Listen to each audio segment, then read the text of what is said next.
మన వెంకట్ గారిని మాట్లాడుతున్నా కోరుతున్నాను. మన ప్రియతమ యువ నాయకులు తెలుగుదేశం పార్టీ జాతీయ ప్రధాన కార్యదర్శి నారా లోకేష్ బాబు గారి ఆశీర్వాదంతో ఈరోజు సూళ్లూరుపేట శాసనసభ నియోజకవర్గ అభ్యర్థినిగా నా కుమార్తె డాక్టర్ నెలవల్లి విజయశ్రీ గారు మీ ముందుకు వచ్చేశారు. ఈరోజు మరి దర్బార్ సత్రం మండలంలో అనేక గ్రామాల్లో పర్యటించాం.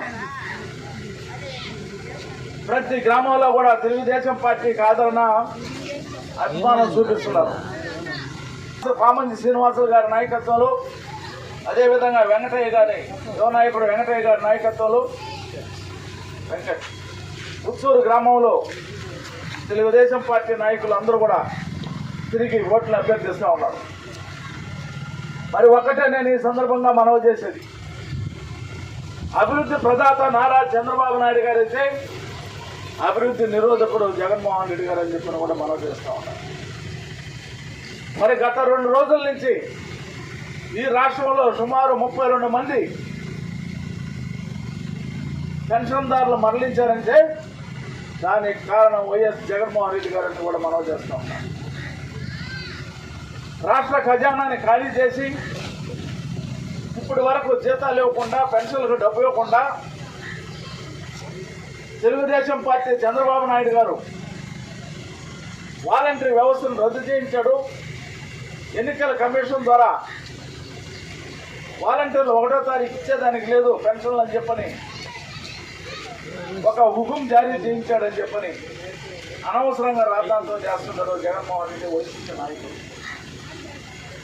ఇది సబబు కాదు. మీ రాష్ట్ర ఖజానాలో ఎంత ఉంది డబ్బు? ఇప్పటి వరకు ఉద్యోగస్తులకి జీతాలు ఇచ్చారా? పెన్షన్లు బ్యాంకుకి జమ చేశారా?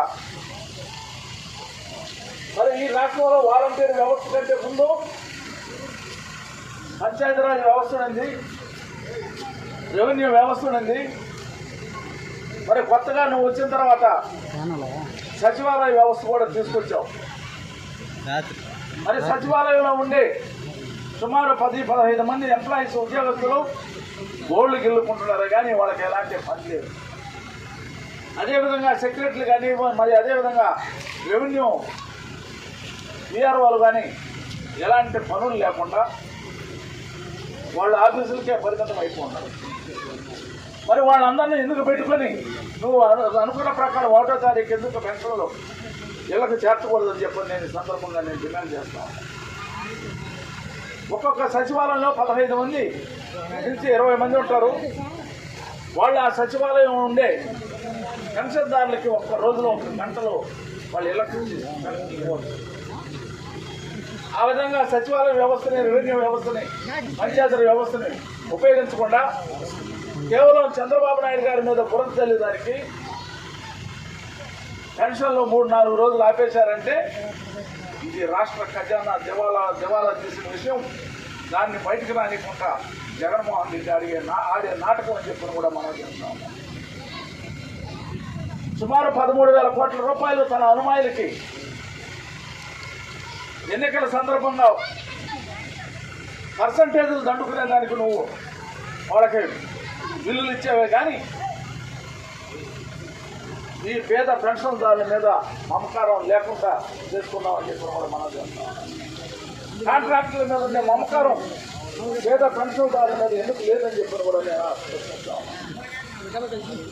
మరి ఏదేమైనా ఈ రాష్ట్రంలో మళ్ళీ అభివృద్ధి జరగాలంటే, ఈ రాష్ట్రంలో గ్రామాల యొక్క మౌలిక వసతులు బాగుపడాలంటే, ముఖ్యంగా ఉత్తూరు గ్రామంలో మరి సిమెంట్ రోడ్లు కానీ, మరి లింక్ రోడ్డు కానీ, మరి ఏ విధమైన రోడ్లు అన్నీ కూడా బాగుపడాలంటే నారా చంద్రబాబు నాయుడు గారు ముఖ్యమంత్రి కావాల్సిన ఆవశ్యకత ఎంతైనా ఉందని చెప్పిన కూడా మనం చేస్తూ ఉన్నాం.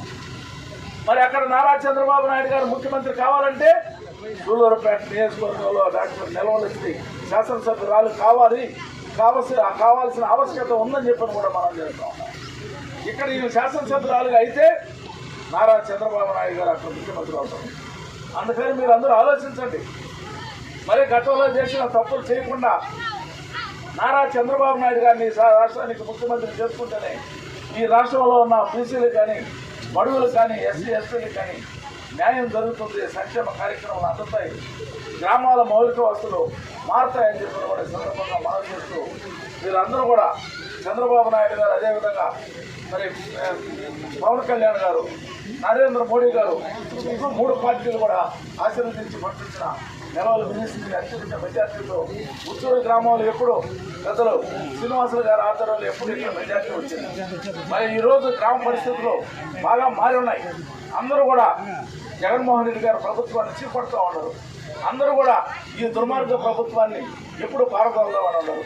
కాబట్టి ఇక్కడున్న మరి యాదవులు అయితేమి, మరి అదేవిధంగా ముద్రాసులు అయితేమి, మిగతా కులాలు కూడా ఆలోచించి తెలుగుదేశం పార్టీ అభ్యర్థులకి అత్యధిక మెజార్టీతో గెలిపించాలని కోరుకుంటూ సెలవు తీసుకుంటున్నాం. జై హింద్, జై చంద్రబాబు.